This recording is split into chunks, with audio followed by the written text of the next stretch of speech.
to shoot. Antetokounmpo gets inside, blocked by David West. Here comes Green, ahead to Thompson. Klay Thompson gets fouled and goes down hard. Gets a little help up, and he'll head to the free throw line. And I don't think Klay Thompson appreciates something that was said to him down there. He turned, the Warriors reacting to something in the stands, whether it was something said or did somebody do something physical. He's there. You see the security talking to that gentleman, and I think they're going to escort him out. He's gone.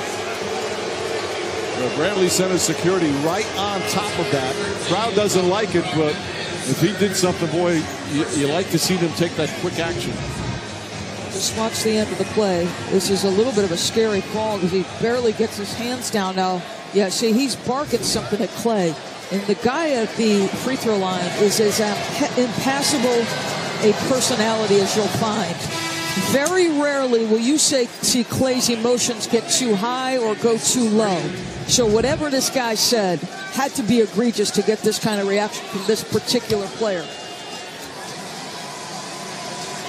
And you see Thompson immediately turning around. And, you know, I like that. Yeah, I just want to sell out crowd, but of the 19,000, most of the crowd has stayed here. Most of the crowd has stayed here at the Pepsi Center. That's ridiculous. Now, whoever threw that should be banned from this arena for life. Someone threw something in the direction of the Hornets bench. Well, we don't know if it was towards the direction of the bench or the players on the floor, but it looked like it was a beer, and that's ridiculous because some of these players can get hurt out here. You can slip, you can tear your knee, an ACL. That's ridiculous.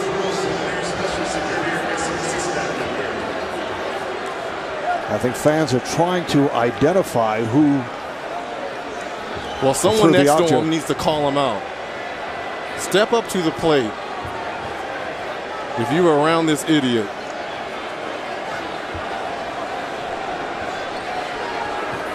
And the ball boys come out to try and get the liquid off the floor. Only 22 seconds remaining. I've always felt that alcohol should stop being served, and maybe it is here midway through the third quarter. Seriously, because people just get a little bit too inebriated and stupid stuff happens. You probably get goaded on by some of your friends. And apparently they have pointed out the person who did.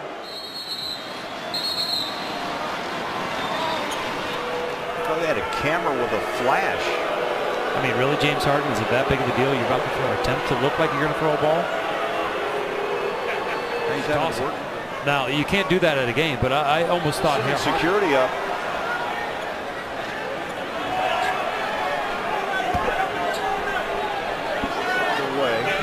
I don't know how you spot this individual.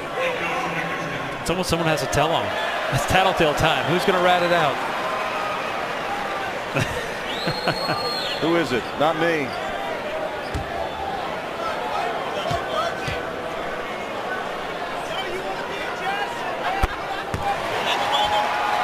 Technical free throw is good. 14 for Hayward. Matty, a lot of basketball. I've not seen this type of stoppage. And then a technical foul on Bickerstaff, who was unhappy with the fact that stoppage was made, and then the timeout that Utah. Well, he was unhappy that basically Utah's getting a timeout without calling one. So everyone was coming over to the bench and they were talking to Quinn Snyder. He says, that's not fair. Plus he had a few more choice words. Yes. Well, at least we're back to playing ball as they try to spot the culprit in the crowd as Harden hits it in that Orlando trade in June. Is checked in. Ilyasova with the steal as Okafor lost the handle on the basket. Westbrook driving to the rim, score it, and one. That, my friends, is a heady veteran play by Westbrook. Friends, is a heady veteran play by Westbrook. Friends, is a heady veteran play by Westbrook. It's kind of interesting reaction by the fan there as Russell Westbrook makes an acrobatic move. An interesting Paul Pierce. Somebody throws something onto the court as Bryant is shooting the foul shot. Somebody throws something on. Now he hit the free throw. They blew the whistle before he released it. Let's see what the call is. They let the free throw stand. You can see it come flying in. Ladies and gentlemen, please do not throw anything on the court. You can injure a player on either team. Do not. You hear Eddie Palladino, the PA announcer, pleading with the fans not to throw anything on the floor. Should you even have to make that announcement? Why don't they point out the moron so we can throw him out? Right, that's what the announcement is. 9:44 as we approach a minute left in the first half. Look out. Apparently a fan ended up on the floor. And she is being ushered off. Well, that's a new one. I don't know if she was chasing something that she had dropped from her seat. That was bizarre. Bizarre incident, the woman apparently randomly walking onto the floor.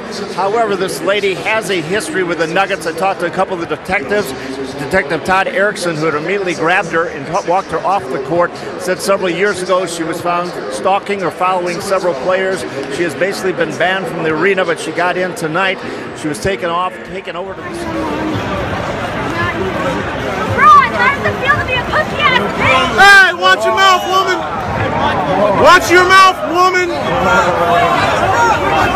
Hey! If I remember your Facebook phone, you better hold my phone. I did. Sorry. Do it! We've got Mark there to do a free throw contest to see who makes the most foul shots in 30 seconds. Tyson, are you ready? Mark, are you ready? About 30 seconds on the clock. On your mark, get set, shoot! Little short, little short. Come on, guys, come on. This is not good. Come on, here we go.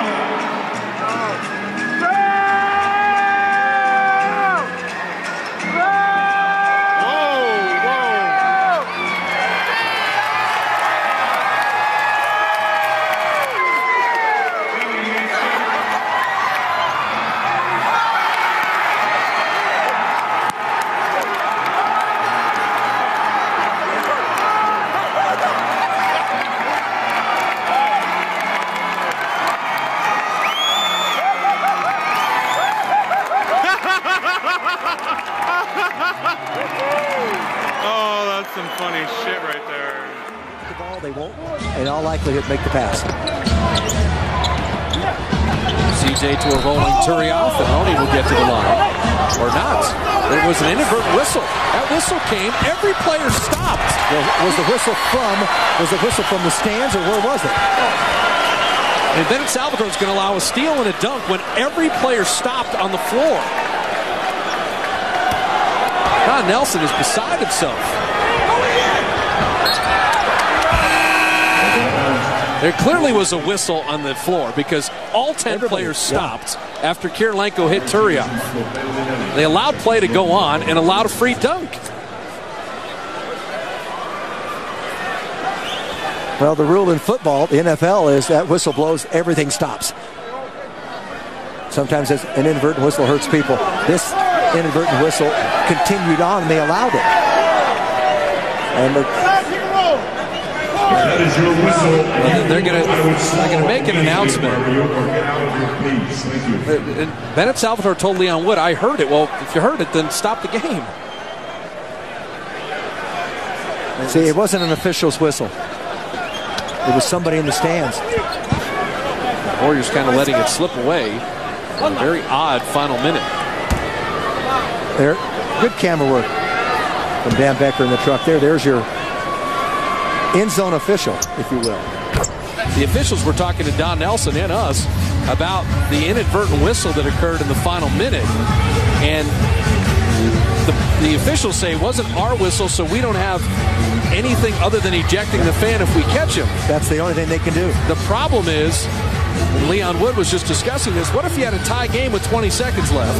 You had a home crowd whistle. Everyone stopped except the one player who went and got the ball, went and laid it in on the other end. Yeah, it's a problem that has not been prevalent at all in the NBA.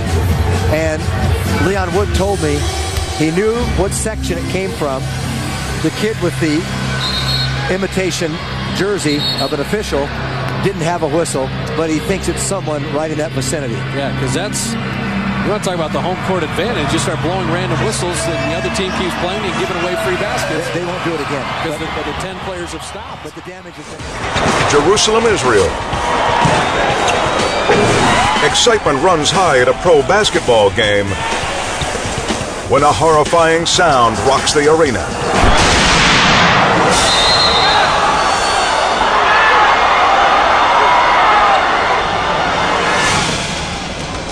An enraged fan throws a grenade onto the court. And chaos erupts. Stunned players and spectators are unsure of what just happened. But when the smoke clears, medics spot a critically injured man, security guard Yoav Glitzstein. But Yoav's not just a victim, he's also a hero. Watch closely. Seconds before the explosion, Yoav picks up the grenade and tries to run off the court. But it's too late.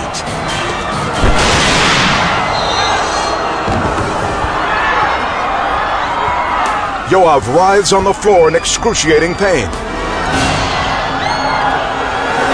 Against all odds, the fearless security guard survives, even though his heroic action did cost him 2 fingers. But more important than what he lost are the countless lives he saved.